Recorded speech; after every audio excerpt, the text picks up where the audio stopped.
Welcome. This is the regular meeting of the Brisbane Planning Commission, Thursday, January 23rd, 2014, 7:30 PM, Brisbane City Hall. Call to order? Commissioner Cunningham, Present. Commissioner Doe, Present. Commissioner Manier, Here. Commissioner Parker, Here. Commissioner Reinhardt. Here. Now we move on to the adoption of the agenda. Do I have a motion to adopt the agenda? I'll make a motion to adopt the agenda. Second. All in favor? Aye. Moving along to the consent calendar. At this time, we need some approval of some draft action minutes. Are any changes for December 12th, 2013 regular meeting? I have none. No changes. A motion? I'll make a motion to approve the draft action minutes of December 12, 2013, regular meeting. I'll second that motion. All in favor? Aye. Aye. Okay, and the second draft action minutes is January 9th, 2014 regular meeting. Any changes? No changes. No changes. Motion? I wasn't present. I was absent as well. I'll make a motion to approve the draft action minutes of the regular meeting of January 9th, 2014. A second? All in favor? Aye. Aye. At this time, we are at oral communications. Would anyone like to speak to the commission? Okay, I see no one at this point, so I close the oral communications. Written communications. We received something from David Stahl about 8 Thomas Avenue, and there's something from Western City, a magazine, Common Ground Development Update, something from Hart. I think that's it. And League of Cities, I think that document. Oh, I missed something. Oh, and something from the 2014 Planning Commission's Academy, which we'll be discussing later. All right, new business, G. This is public hearing, 5,000 Sierra Point Parkway, sign review SR 114, sign review permit application for 4 illuminated wall signs with 3.5 foot high by 40 foot wide text and 1 7-foot high by 6.7 feet wide illuminated monument sign for DoubleTree by Hilton to replace the existing Radisson sign per the Sierra Point Sign Program. Anna Beavers for MC Sign Company is the applicant. Brisbane Lodging LP owner. Assessor's parcel number APN 007163030. Staff? Thank you. I'll go to a PowerPoint here.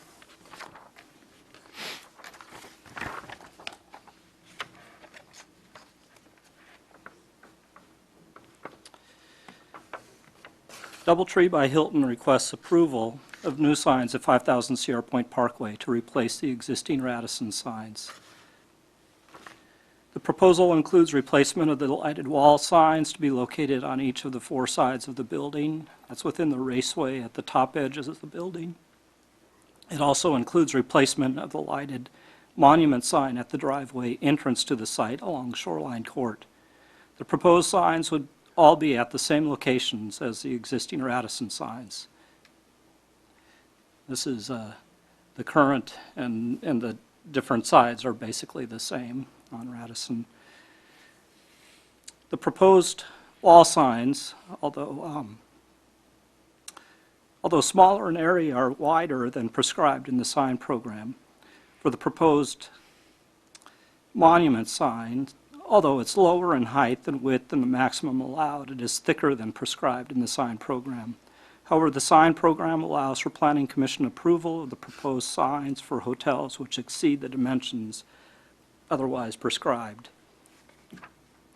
There are several findings for sign review approval. First, the signs must comply with applicable city ordinances, which with the requirement for a building permit, this proposal would. Second, it must be found that the signs would not conflict with the building or styles found in that neighborhood.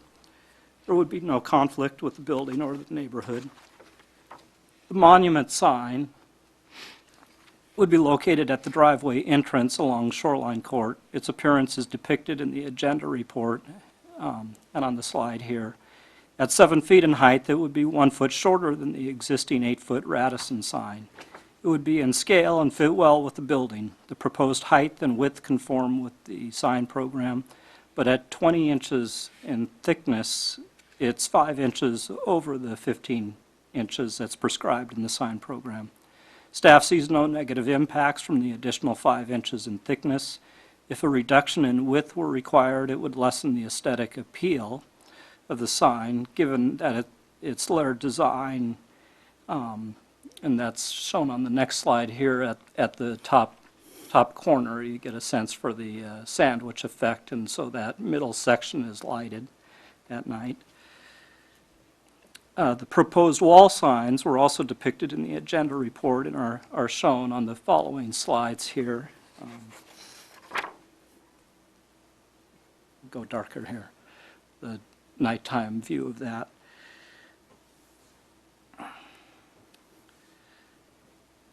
And all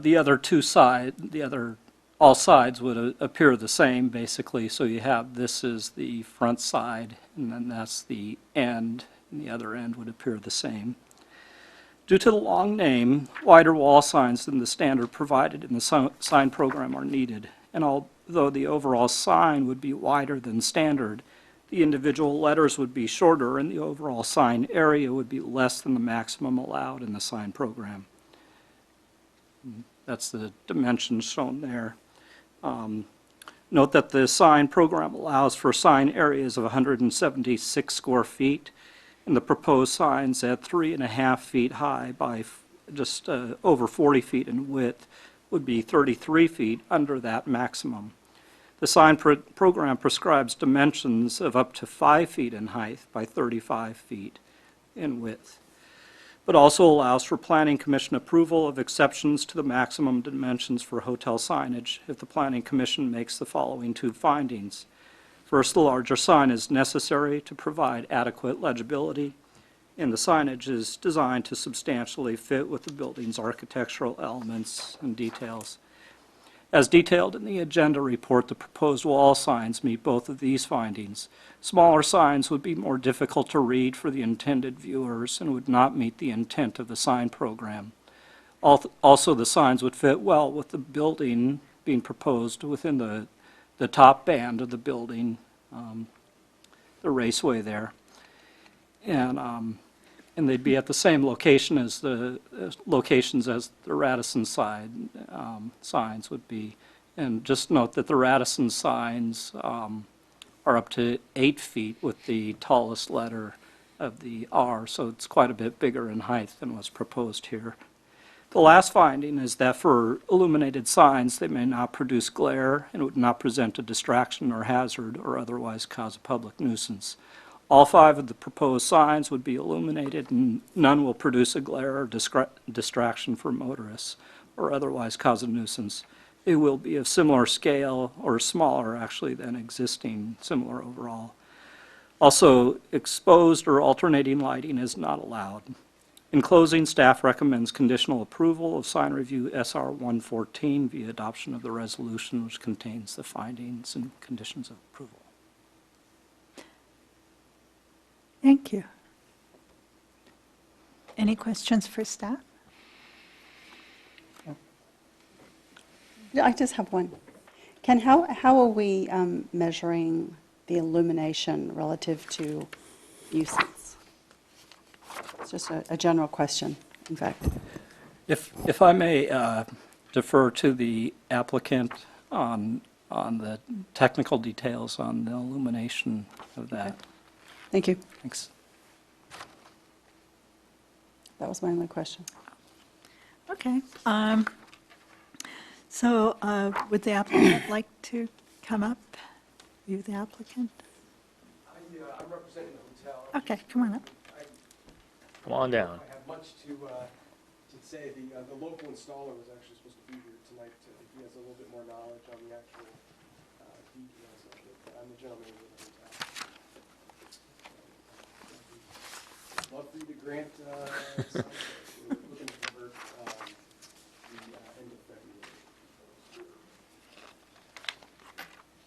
issues or anything like Any questions? Well, didn't answer my question, so I guess my question remains unanswered. How come you keep changing from Redison to DoubleTree and DoubleTree to something else? Are they owned by the same company or what? Because I've seen like a Russian roulette, it just keep changing the You know, names. this specific property, it's managed by a private company. We franchise the brand name, so our management company's staying the same, and we're making a business decision to convert to a DoubleTree by Hilton. Hilton has a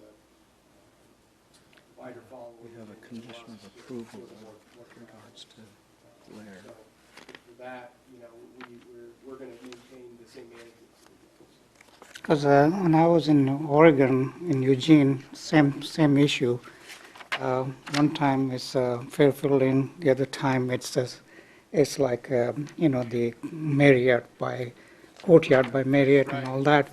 And I'm wondering whether they're doing that for tax purposes or what, because No, its name changing is so frequent it is. in the It is. industry. Yeah, you know, the hotel brands, you're constantly making business decisions. They appeal to different segments of the market, and so ownership and management typically find, you know, a need to change to different flags and appeal to a lot of markets. That's what we're doing here. Okay, thanks. Any other questions? No. Nope. Thank you. At this time, would anyone else like to speak? I make a motion to close the public hearing. Okay, I'll second that. All in favor? Aye. Aye. I had this question with the following questions to the staff. I think Karen asked a very generic question, not specific to this project, is how we, as a reviewer, how we determine the elimination.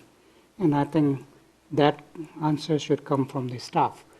The criteria, what criteria you use, how you judge that, all of that stuff should be from the staff, not from the applicant, because you are given a set of drawings, and the responsibility is to find out whether it meets the elimination requirement and how it's measured. So I think that that question should be addressed to the staff. Through the chair, there is a condition of approval that lighting shall be maintained at an illumination level such that they will not produce a glare or present a distraction or hazard.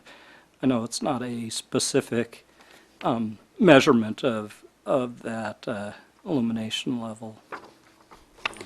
So when the application comes before you, how you determine that it's not going to cause any of those two situations? Well, this type of sign is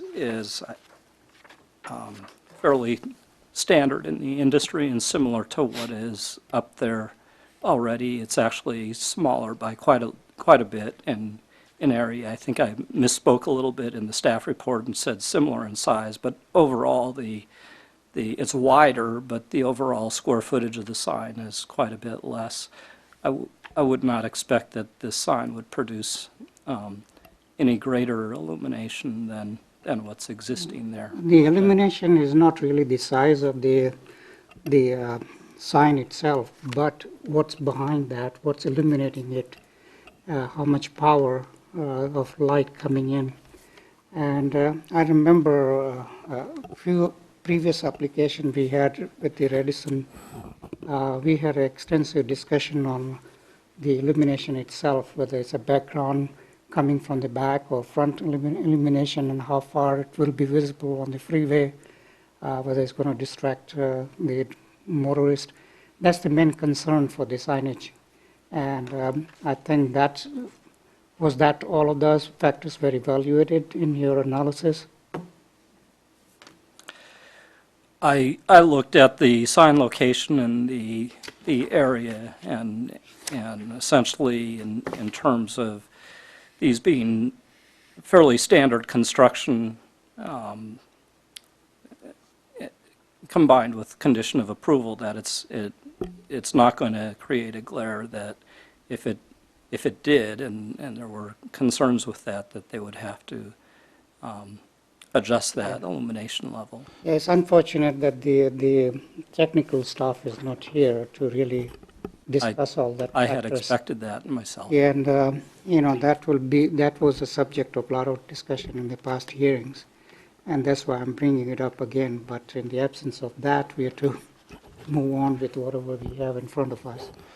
So, Through the chair, again, as part of the building permit, yeah, they'll have to get into the specifications as to the intensity. They're specifying it as LED, but in terms of the actual intensity, and we can do is make sure at that particular point that we have a better sense of that, the intensity, the illumination, how it compares to what's currently out there. So we can do that as part of the building permitting for the sign. yeah, with LED, you have to be really careful because they are very bright and they are kind of, they do produce a lot of glare because of the wavelength of the light itself that they produce. There are modern, new types of LED that do a little bit better job. I think case in point is the street lights. You can see how much glare they produce. So in your building permit review, I hope that you will consider all those facts when you approve it. We shall, and absolutely, since there's a performance standard that's a condition of approval, it's really up to the applicant to demonstrate that it does comply with that performance standard. It's not up to staff to make that determination, so they're going to have to provide evidence to staff's satisfaction that indeed the intensity and the level of illumination will not create a glare and issue. So it is, the burden of proof is on the applicant as part of the building permit process. Okay. Does anybody has any concern about the color itself? I don't. No. But No. it seems like a it's very better. neutral color. I think it blends in better. And the double LED, if you look, it's kind of a brownish color, right? Yeah, that's kind of the. Oh, please come up. Yeah, that's the brand color is the brown shade. So, yeah, it'll definitely, Because if it was bright red or something, it will be a little bit destructive, but this is pretty neutral color. I have a question. So after the public comment, if we want to have the applicant come forward and ask questions, is that within our purview, or are we sort of? Typically, until you've closed the public hearing, it's at the commission's discretion. It's good to raise, to make sure what you're dealing with the applicant are questions, Right. not necessarily the sort of analysis part of your hearing or the observation. So you try to kind of limit it to that part. Thank you. I just have been wondering. Thank you. Any more questions? Thank you. thanks, appreciate your time. Thanks. I think we are ready to make a motion Yes, to approve the application. go ahead. Right, sign review SR-1-14. And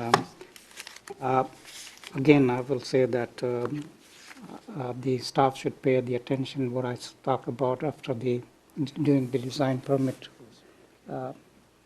when you issue the permit at that time. With that, I make a motion to approve it. I'll second that. All in favor? Aye. Aye. Great, Sorry, welcome. A point of order, I'm not sure if we formally closed the public hearing before we did I the. think we Oh, we did. did. We did. That's Yeah, why, we did. and then we asked for the applicant, a question of Oh, the okay. applicant. So Yeah. that was where I wanted to find out if I was out of order. Who made the motion? So on the closure of the hearing, who made the motion and I second? think I did. And the second? Wasn't it you? Seconded by either Karen or Reinhardt. Oh, maybe we didn't close it. No, I think we did. No, we did. I distinctly remember that. But anyhow, we can go ahead and do it again. It's for the minutes. so Just make for sure- the, Yeah. yeah. Yeah. So again, I make a motion to close the public hearing. And I will second it. All in favor? Aye. Okay, and do you want me to make a motion again to approve it, or that's? That's okay, thank you. Thank you so much. Next are items initiated by staff.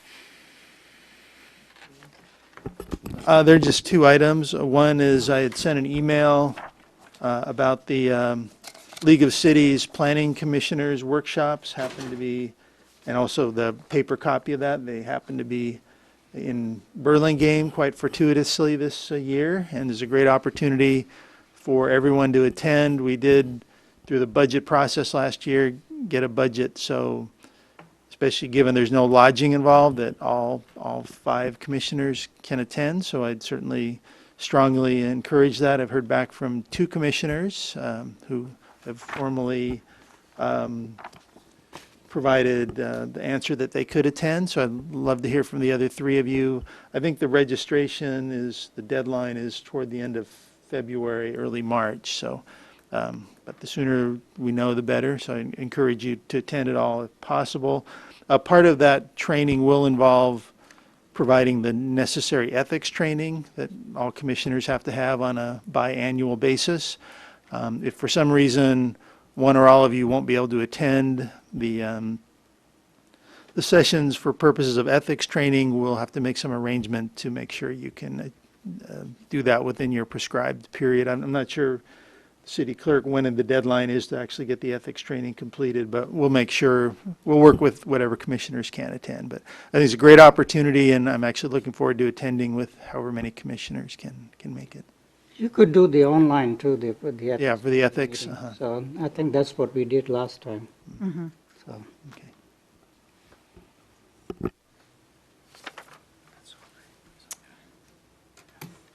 So that's all staff had.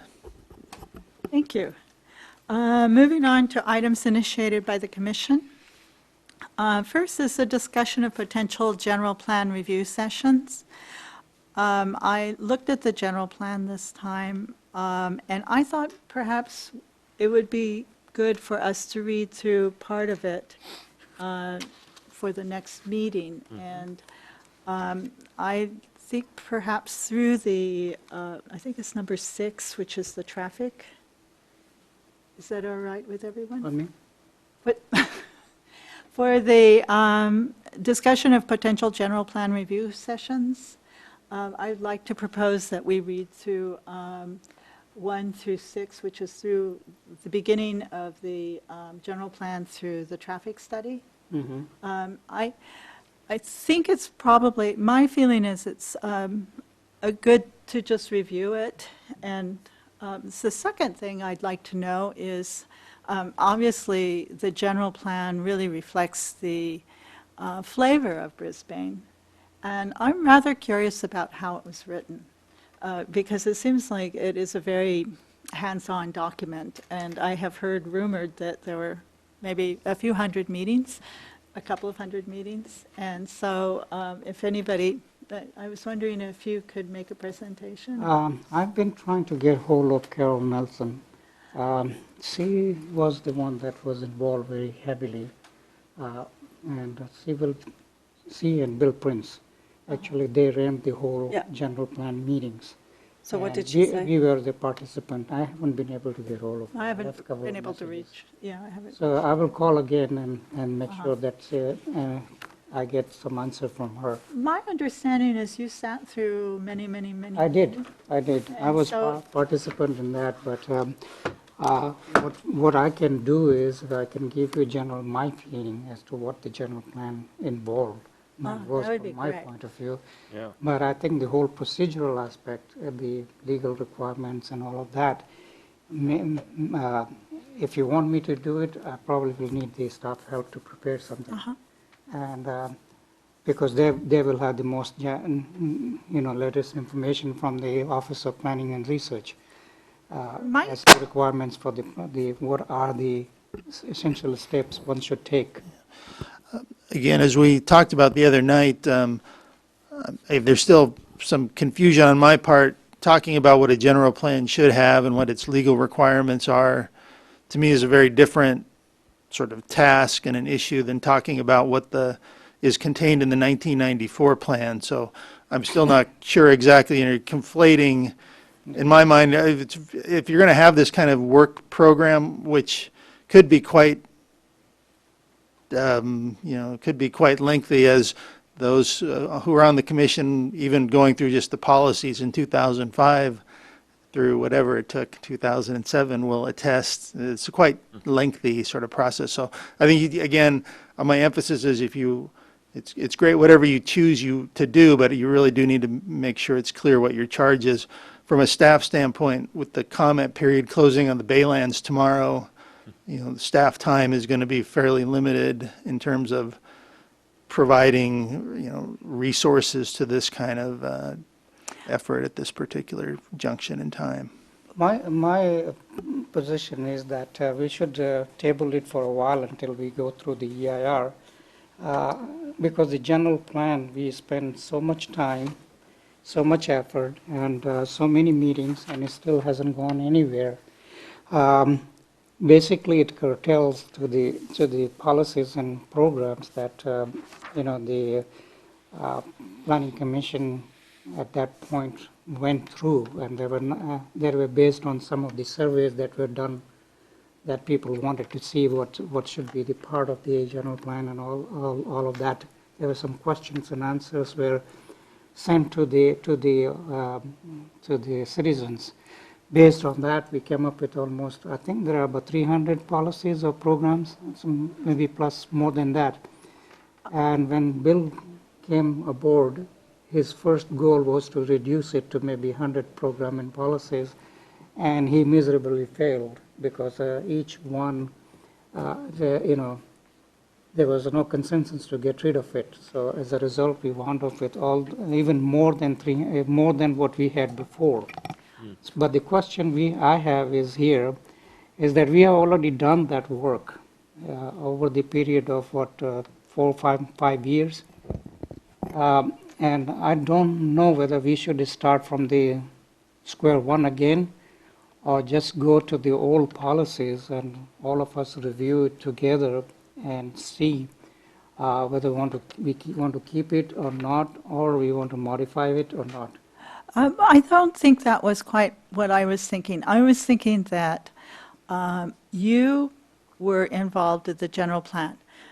There are 4 of us sitting here who were not. And just kind of an overview, I think that I'd feel more comfortable if we actually had a sense of how it was written.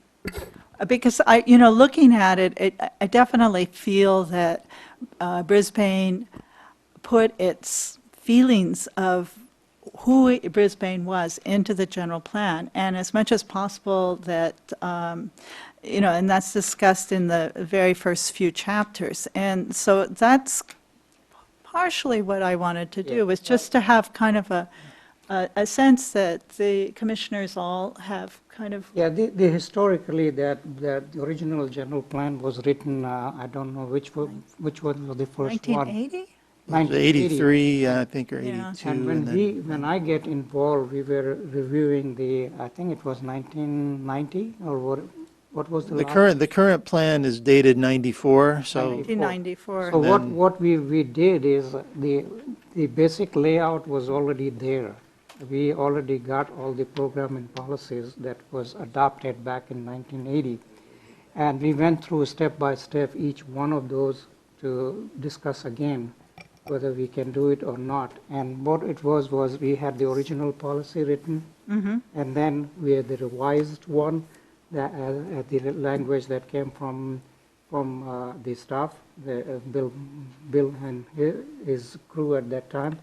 They come up with a revised language, and then commission sat down, went through the original one and the revised one, and added something that they thought should be part of it.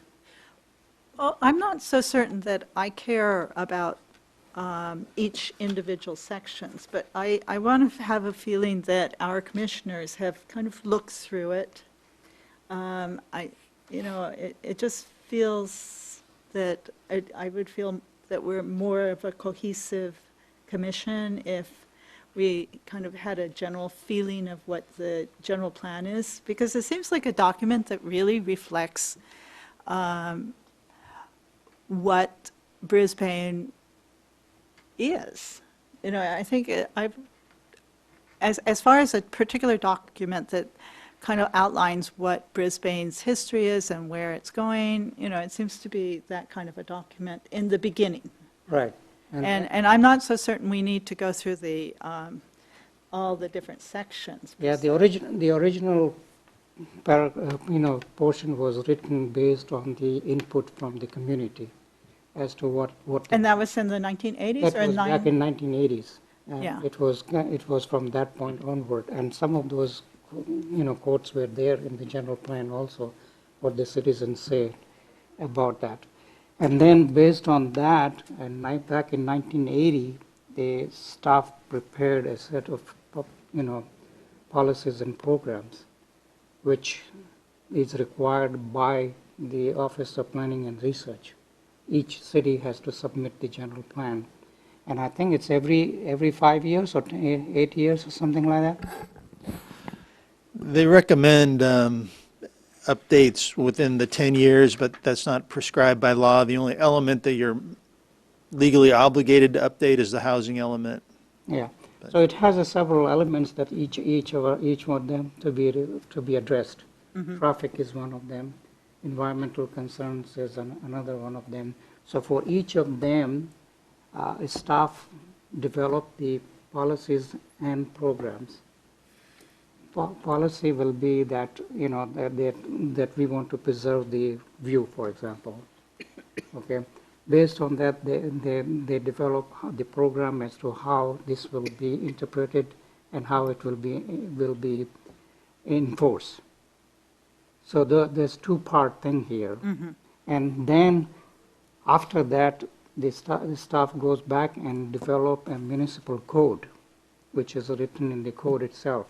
That this is the part of the requirement of the city of Brisbane. The policy itself is not a code. The code is until the city council approves that particular policy and turn this into a municipal code. So that's the procedure used, basically. It seems to me the general plan pretty much outlines going into the future, and I'm not sure if this is correct, but what Brisbane is supposed to reflect and how it's supposed to, what the character of Brisbane is supposed to be. And I find that quite fascinating. Yeah, what it is the Office of the Planning and Research wants you to project next 10 years what will be done. And based on that, you revise your policies and say, now the pollution that we can accept is 10 parts per million, but in 10 years, we want to reduce it to 5 parts per million. Those type of expectations are there in the general plan. And same thing with the housing element that tells you there how many the low-income housing units you're going to produce. And this Office of Planning Research has certain type of criteria that you're supposed to meet. Am I correct? You are indeed. Again, the housing element being a very prescriptive element, and probably several of the commissioners currently saw the current version when it was worked through.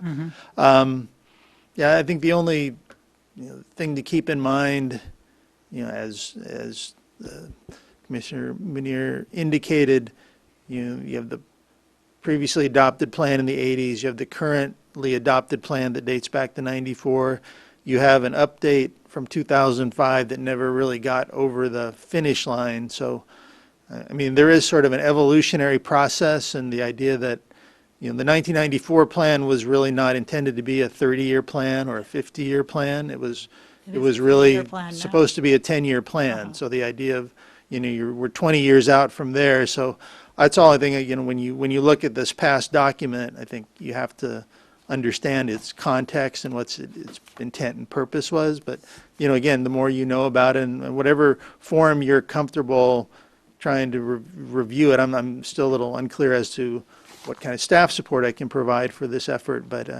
those are all things to keep in mind. It is an ongoing evolutionary process. State law changes in terms of what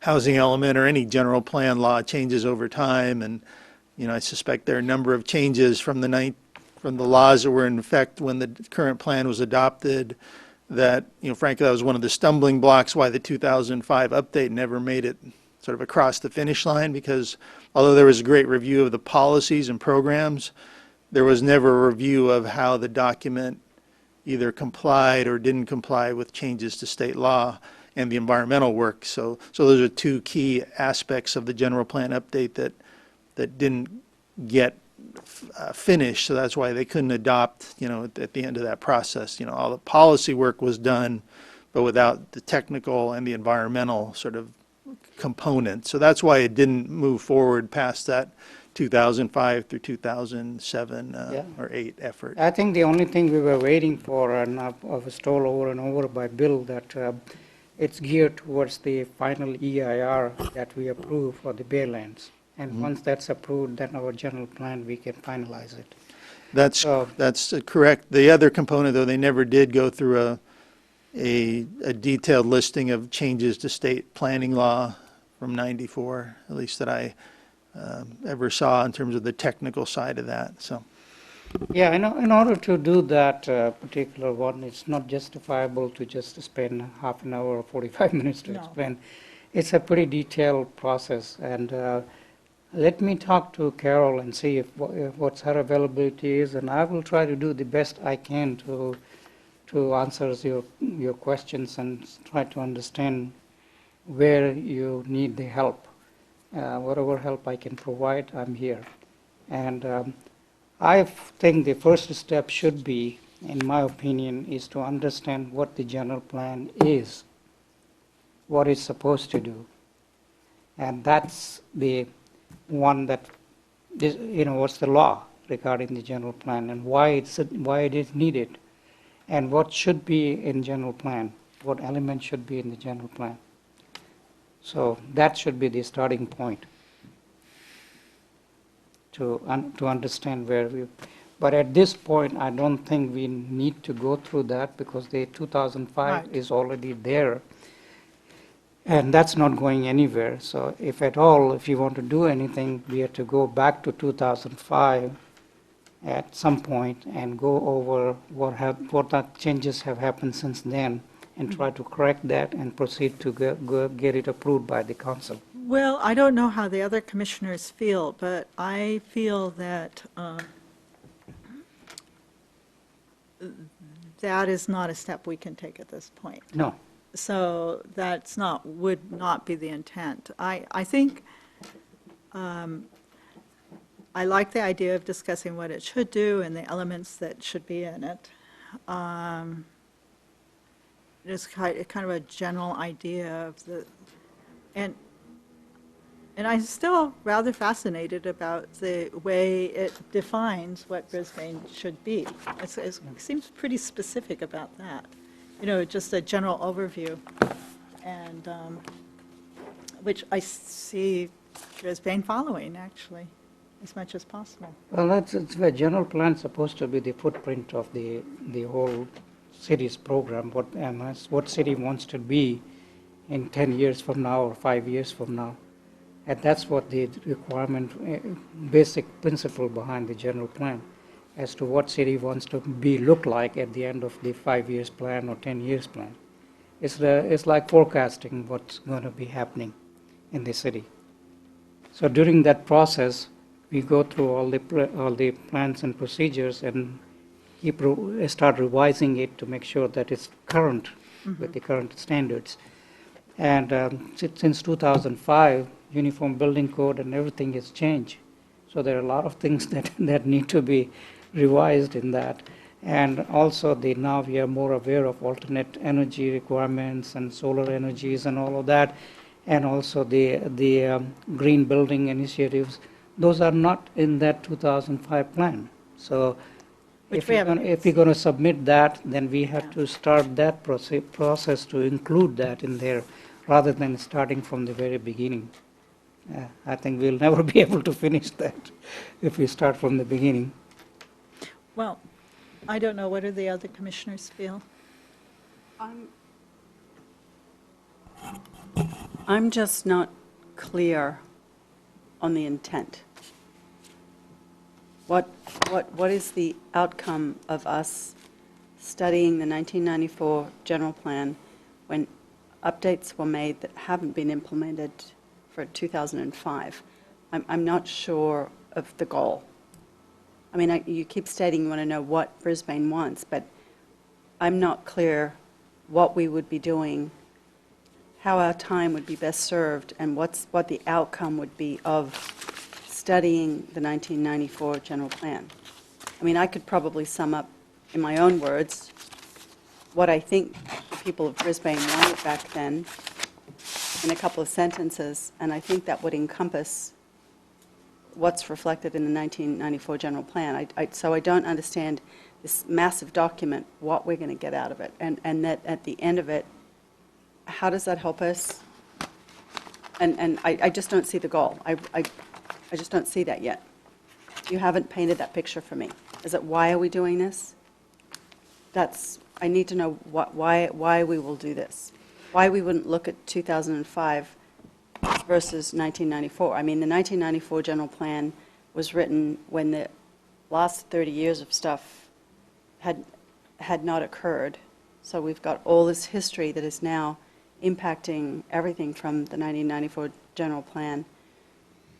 But I don't think many of the people in Brisbane have changed their personal feelings about how Brisbane should develop. But I feel like I'm looking at some mud right now. I don't know why we're going to do this. The general plan, basically, the reason they wanted to do that is the Office of Planning and Research wants to know what the future. No, that wasn't my question. No. My question was, why are we going? Carolyn has a very specific thought process on it. It's not what the people back in 1994 said. I'm asking Carolyn, what are we going to achieve by doing this? What are we going to get out of it? And what is the use of us doing that? That's my question. Okay, That's where I'm not clear, is why are we doing this? all right. So I heard yours. I want to hear from the other two commissioners. I mean, my thought is just, we're natural, I guess it's similar to Commissioner Cunningham, is just, what's the natural next step? And where was it left off? Because the history's lost. I mean, Commissioner Munier is filling in part of that history, or that gap for us, but I think my question really is just, what's the next step? And, where was it left off? And staff, I guess, filled in part of that as far as work was done up, till in 2005, or?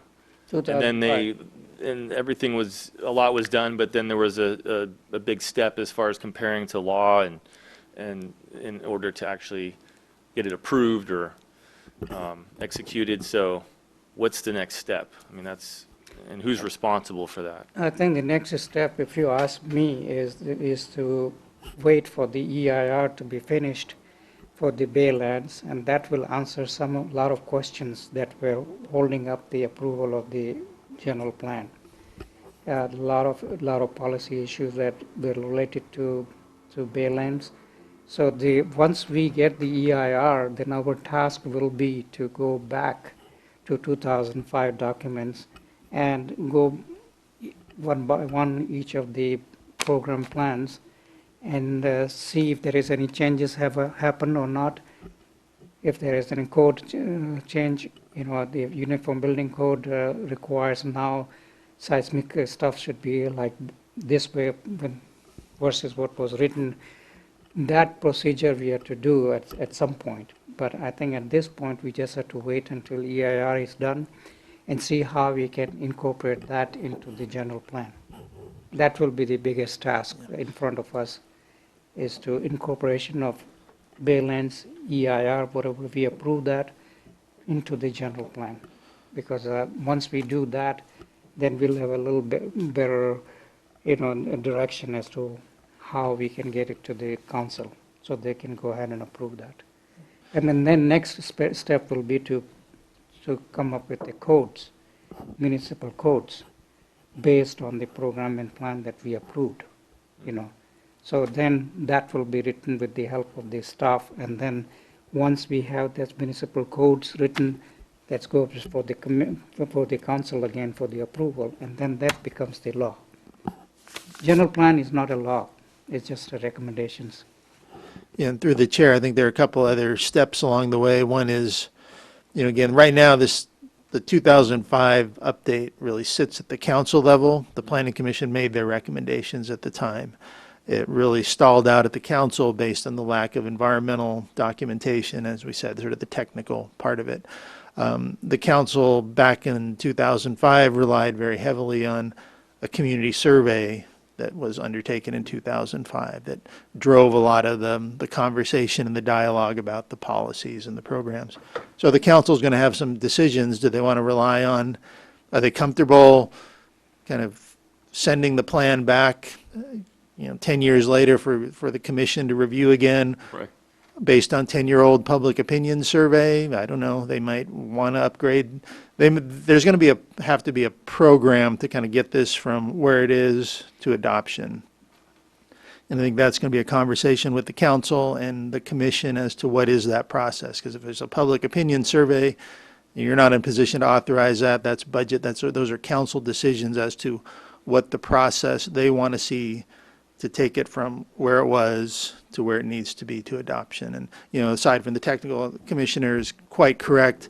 You can't really get too far until, the EIR issues kind of shake out with the Baylands, because that does provide, if you think of long-term, the environmental implications of long-term build-out of Brisbane, the Baylands is the lion's share of those impacts. So until you understand those impacts, trying to assess the impact of building out the remainder of the city is somewhat of a, reverse, right?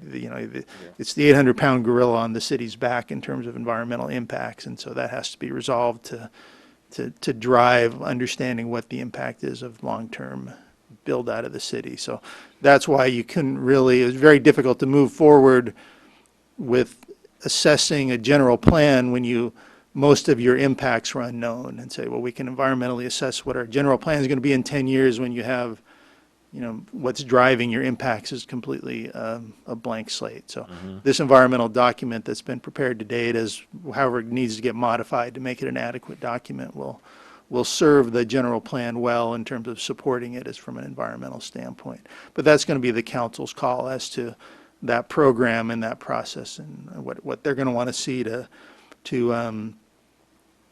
move it forward. The sustainability, there's this whole sustainability piece that's been worked on since 2005, and I suspect there could be people who would think the general plan should be reorganized around sustainability as being the organizing principle, maybe, as opposed to how it's written today. I mean, I'm just speculating. I think there's a lot of questions in terms of a lot of things have churned up since 2005, and some of this dust has to settle, and the council has to make some decisions before we, I think it's a disservice for you to go through the same exercise, at whatever time technically is correct, if the policy direction from the council is unclear, because, as you could have literally years of this kind of line by line, policy by policy review, and if you're not undertaking that without the clear direction from the council that that's what they want you to do is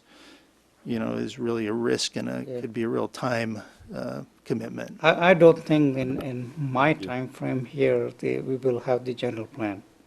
That's my prediction, because it's such a comprehensive document, and a small city like Brisbane, it's very interesting to see that we have that many policies and programs, more than probably the city of San Mateo. And reason is that every single one that person said that we turned this into a program and policy. And it's very difficult to, once what's the saying, that once we got the duck out, we cannot take it back, because it's there. So as a result, now we are stuck with that, because back in 1994, when the people did that, they decided they wanted to have all of those in the pot.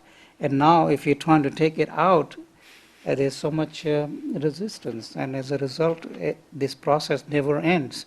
And I don't think your term or my term, I predict that the general plan will be done. It will be another 10 years before anything moves. It sounds to me like the analogy between the United States Constitution and the California Constitution, Right? which is a huge document. Yeah, so it's a huge process, and there are so many things involved, and what's going on there? Demolition? And the other part, and I will be pretty frank about it too, that the Planning Commission did their job when back in 2005, but council kind of sit on that, and that kind of, disappointed all the planning commissioners, including me, that we put so much effort and we didn't see anything from the council coming out of that. And I don't want to criticize council or anything like that, but I think the ball was dropped at the council level because planning commission did the job. We finished the whole review of that. And at least we should have proceeded with whatever was already done. The portion that was based on the EIR, we could have waited for that. But there's tons of other policies and programs which we could have adopted and turned into a code, which we didn't do, and we still have not done it. And the reason was that the council dropped the ball after we submitted to them. So, no offense to the council, but that was done. That was the reason that it didn't go far with. I think I wanted to address what our chairwoman was asking earlier about how I feel about how we should approach or whether we should approach the general plan. I think I'm the most junior member here, and for me, I was looking at it as a sort of an exercise that would, I'm hoping, provide more context and history that would somehow highlight or be instructive in some way as to when the EIR comes out, what things we kind of should be looking for that were key. Understanding, of course, there's hundreds of policies in there, and I know it's a huge thing. But I was wondering if we don't use this exercise as the way to instruct us in certain ways of looking for links or for context or for some sort of way to categorize and think of and approach the EIR, maybe as a methodology. Were there any suggestions as to how we should? Because I guess my concern is, what if, well, when we deal with suppositions, we're not going to be able to foretell everything, obviously. And you're absolutely right, John, that, if the council says, okay, we're going to highlight certain policies and prioritize these, and we didn't touch those because we predicted something else differently, we would have not have utilized our time as well. And I think that's what Karen is concerned about, and I am equally concerned about that. So I do want to maximize my time, but I guess I'm asking for guidance as to what my senior members and the staff think about how we should approach it, because it is such a huge document. It does reflect a lot of what Brisbane residents do want, albeit it's an older document without the technical aspects that would have updated it and allowed us to implement it more readily now. I guess I'm just looking for a way to find how I should approach it so that we can provide the most, or look for the most pertinent links or the most pertinent highlights.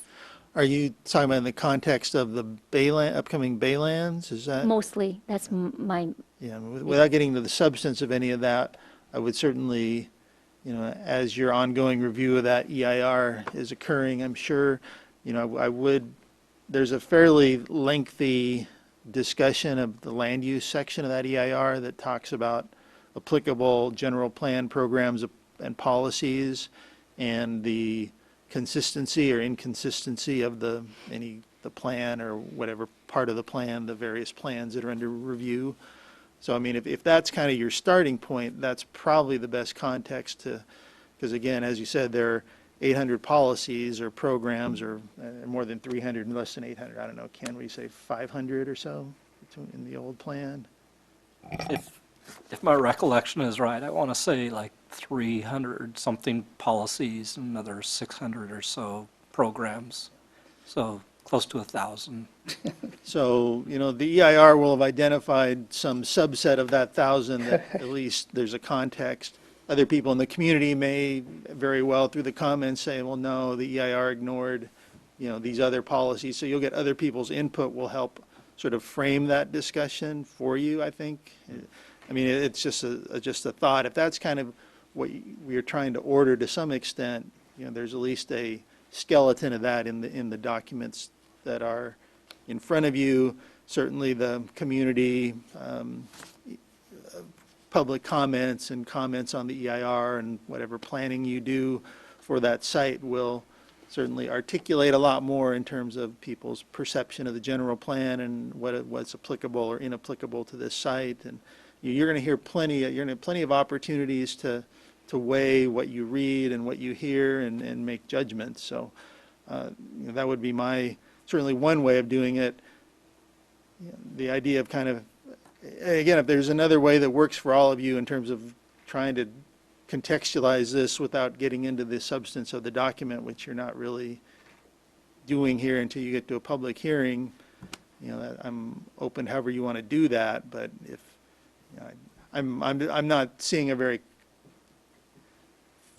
of my role is trying to provide information to you. I don't see a very clear path of putting something together that's very easily digestible or easily explainable, sort of in the abstract. That's kind of what I'm struggling with in terms of to help provide the service to you that I need to provide. I think the first step, if you do want to do that, we have to go back to the survey with the community and see if the values have changed, what the community wanted that, and the existing 900 policies and programs are already there. But the thing is, the values back in 1994, what citizens wanted, may be different than what is now in 2014.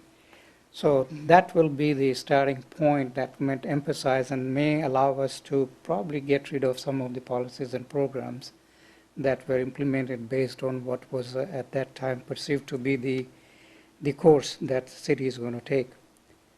So, but then again, that will require the city council to approve the budget to do the survey again. So, I have a question. all confused? Of course.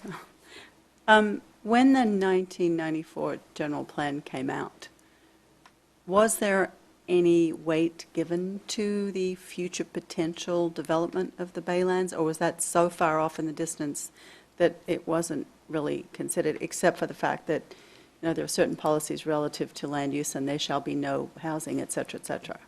There were a couple of levels of that. One was there were, again, the policy language about the best information they had at the time in terms of contamination issues and land use policies based on concerns and unknowns, and the idea that a specific plan would have to be done to drive that. There were some policies related to that ultimately the development should be constrained by its ability for traffic, basically, that the traffic performance of key intersections and the development should be keyed to that. And if you had development that was not very didn't generate a lot of traffic, you might have more square footage, right? Because it's kind of traffic driven, trip driven. And now, or if you had development that was more traffic intensive or created more traffic, you might have a smaller footprint. Maybe you could only have 200,000 square feet of this kind of development, but it could be 1 million square feet if it were a lower traffic generator. So that was they did the EIR, the 94 EIR, looked at these various scenarios, and again, there's some discussion in the current EIR about how that played out. But again, we talk about everyone's best foot forward at the time, and you look at the 94 sort of levels of service, which are indicators of traffic performance that they were anticipating for the most part, those levels of services have been exceeded by background growth, absent any development in the Baylands, right? Right. So you're left with, Notice that. again, that was only meant to be a 10-year horizon, right? So that if you did that, well, it built out, and who knows, maybe it would have fit within the sort of the modeling and the traffic assumptions of the time. But 20 years out from the 94 plan, those kind of performance indicators for traffic aren't very useful in terms of driving the, or setting the development level in the Baylands. So they did their best work. You take your best chance with the information you have at hand and the policy direction you're given, and I admire what they did. But 20 years out, things have changed, and what they maybe considered their key kind of performance indicator, just the way the world has changed, has kind of made that not necessarily the most useful tool. A lot of people, I don't know if you hear this too, but a lot of people, there's a whole question about whether level of service as an indicator is really a very productive indicator of moving people, because it's really a matter of moving cars, and this whole question of, at some point, are you actually hurting people by moving cars quickly and designing your environment to help cars move quickly, and how does that create, what does the people environment that creates or doesn't create? So, I mean, you talk about things that have changed in 20 years, level of service was that was the metric. It still is the metric for all the conventional agencies, the transportation agencies, but there's a lot of pushback. In fact, in the state, recent CEQA changes are talking about not using level of service and looking at alternatives. So, things change over time, and that's kind of the difficulty, when this comes back to the commission in your time or after your time, whatever commissioners, you're going to be looking at what was desired in 94. Maybe the desire is the same in terms of what is the community's goal, right? But maybe the tools or how you get there, how you measure how you're getting there is going to be a really different path forward than you were 20 years ago.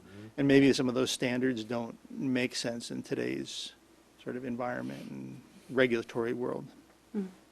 Were there any, just as an aside, were there any forecasts as to how much traffic would actually be on Bayshore back in 94?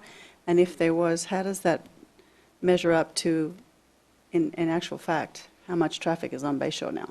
Well, that was the assumption, is that you would perform at what level of service D, which is kind of considered, it's almost like a grading scale. A is free flow traffic, and F is kind of intersections are considered to be gridlocked or failed. And the standard minimum design standard is typically level of service D. And that was the goal. I said, okay, we project in 1994 that if you were, in 10 years, assuming the Baylands were to develop and with background growth by 2004, you should have development that would accommodate background growth plus the Baylands and would still allow for level of service D. Right now, some of those intersections are not at level of service D, and they certainly won't be in the cumulative. If you look at the cumulative world in the, in the Baylands EIR in terms of going out 20 more years, many of these intersections just fail once you take the Candlestick development and Schlaglock and Executive Park. You get into failure of intersections even if not a stick of anything gets built in the Baylands. Well, it's what, 8,000 housing units are going out I think it's there? more than that over between Candlestick and Schlag, and it's 30,000 10 or 12, over? 10 or 12,000, I think. Well, 8,000 in one area, I think Yeah. 30 overall in the next could 10 be. years, I don't- 30,000. They're big Housing numbers, yeah, and How that's going to impact the current EIR that we have? It's an that was all, Do they have the correct numbers? those were all, the advantage, I guess, of the Baylands being behind all those other projects is that the numbers were pretty well fixed in terms of what the entitlement was for. So those are So all. that includes the new Candlestick Park numbers also? Correct. And, okay. So I don't know if I'm really helping you at all here, but it is, I understand it starts out as a very easy, sort of maybe an easy question of, well, let's understand the general plan, and you start picking at it, and it gets a little more complicated to try to, again, help you do your jobs. And that's, again, what I'm trying to do, so. But the thing is, by not making it a mandatory every 10 years to be submitted, then it gives the cities to just continue lagging it and don't do it for a long time. So then it defeats the purpose of why we have general plans to begin with. If you want to have the 10 years projection, then require all the cities to submit it within that time frame, or else there should be some kind of a penalty clause or something. But just continue on at 2005 and now here 2014, and still nothing in sight. By the time we're done with it, it will be 2025 maybe, so who knows?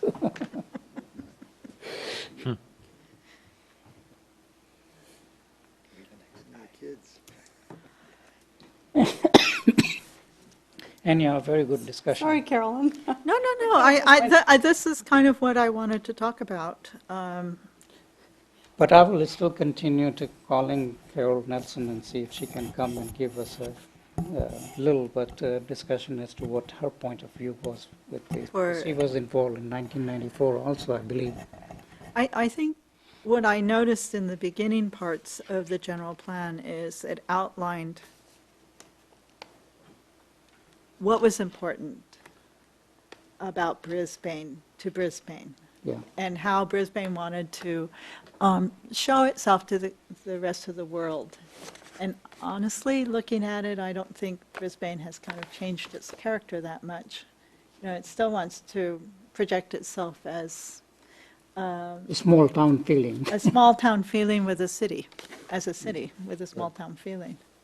And, you know, and it sounds, you know, it looks like it's, it looked to me like that was kind of a general statement of who Brisbane wanted to be. And I'm not sure really that the people of Brisbane have changed. You know, they still want, But I think there's a little bit more a tendency towards people accepting the moderate growth. During the 1994, at that time, people were very, very concerned about no growth pretty much.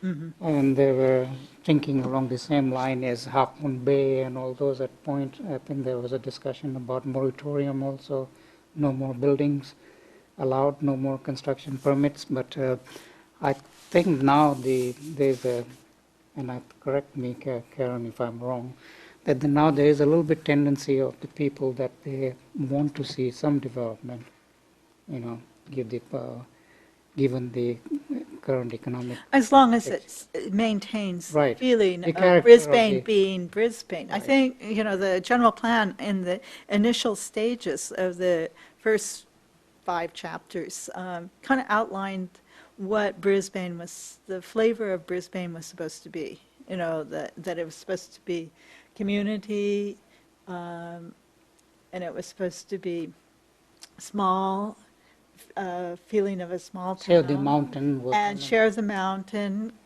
preserve the mountain, Yeah.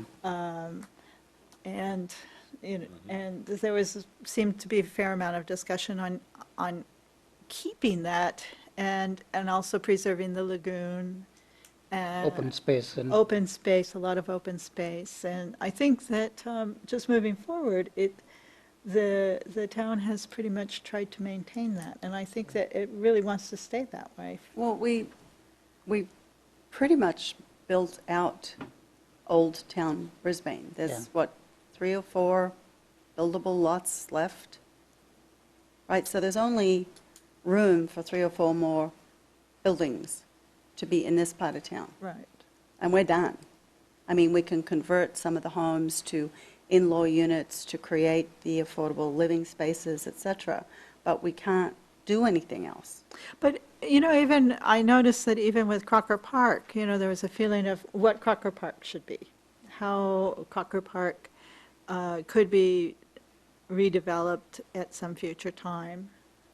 You know, the basic sort of word or two about it. Okay, so that's You know, more of a specific thing than, You know, what Because Sierra we're Point gonna be was going looking to at that be, anyway. yeah, and what Sierra Point was going to be, and how it potentially could be built out. You know, these kind of, sort of an outline, which, as far as I can tell, people are still following. But we also forgot the Bay Shore, South Bay Shore sub-areas and all That's that. right. And that, the business that went out, we were thinking of turn that into a housing, which VWR. So that discussion we started, and I don't know, it died. We talked to I think the No, it went to staff, city council staff for- I went to did, city council. Went to council for Yeah. comment. yeah, and then what happened?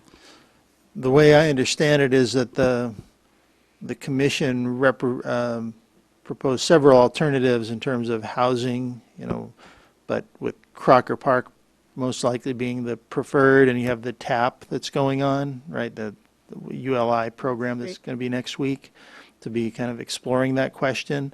And when we come back, with the results of that, the whole thing about VWR would still be in play. That would be another alternative site. But we would not necessarily look at that in the abstract, or, I think we'd want to propose several alternatives, assuming that, depending on the results of the TAP, obviously, is that an alternative? Is VWR an alternative? What are the pluses and minuses, advantages? So it's going to come back to you as part of a larger. VWR is totally different in terms of the concept. The Crocker Park is basically business related activities, what kind of businesses we want to bring and all that. VWR, we were looking at the possibly residential areas.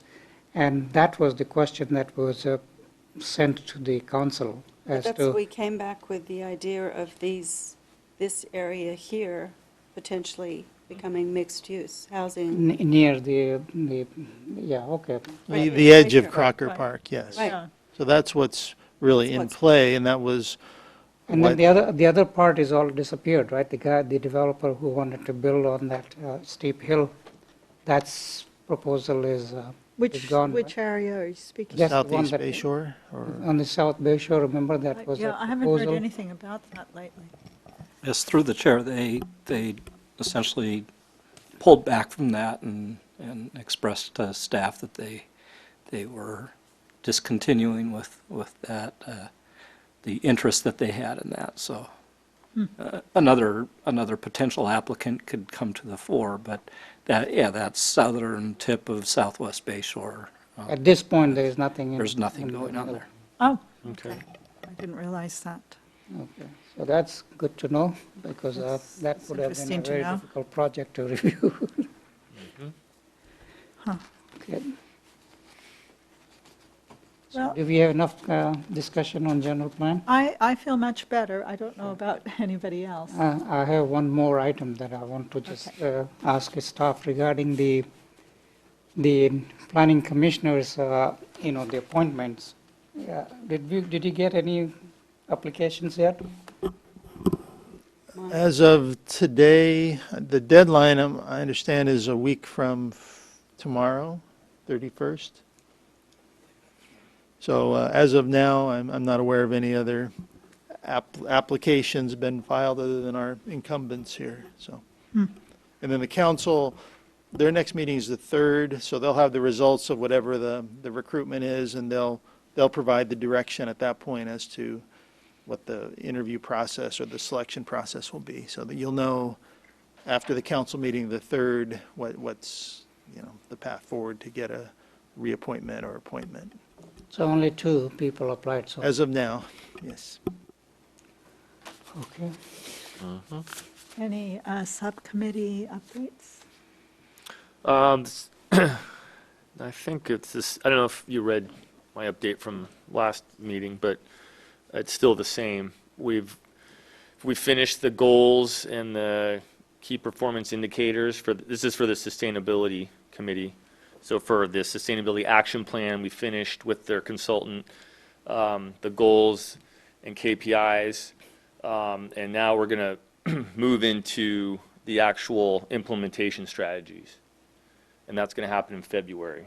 And then we're going to start going through the 10, but we're going to hit the first 3, zero carbon, zero waste, and sustainable transportation. I think are the first 3 we're going to tackle.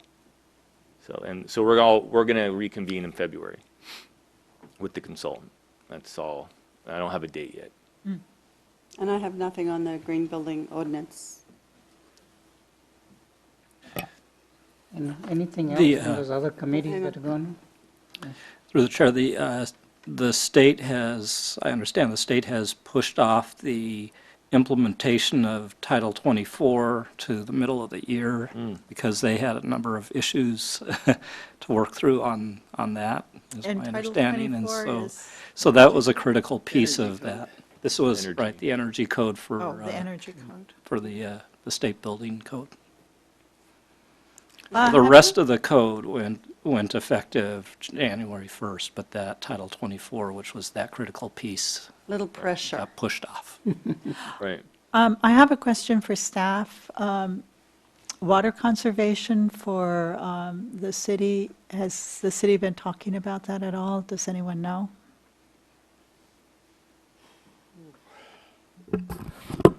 I don't know directly. I'd have to talk to the Public Works Director in terms of, at some point, you get into certain drought declarations and there are water cutbacks to be made and whatnot. And I don't think we're to that point yet, but I'll get an update in terms of, if there is any sort of formal or informal city efforts ongoing, or, we're part of a larger water consortium, and normally those are driven at a regional level in terms of what all the distributors, all the local agencies have to follow the same rules to, if they're given a reduction of, have to reduce their amount of usage or what have you. And we're not there yet, certainly, but I'll try to get an update on that.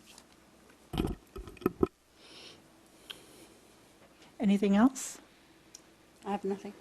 All right. At this point, I'd like a motion to adjourn to the regular meeting of February 13th, 2014 at 7:30 PM. Yes. I motion that we adjourn to our February 13th, 2014 meeting at 7:30. I'll second that. All in favor? Aye. Thank you. Thank you.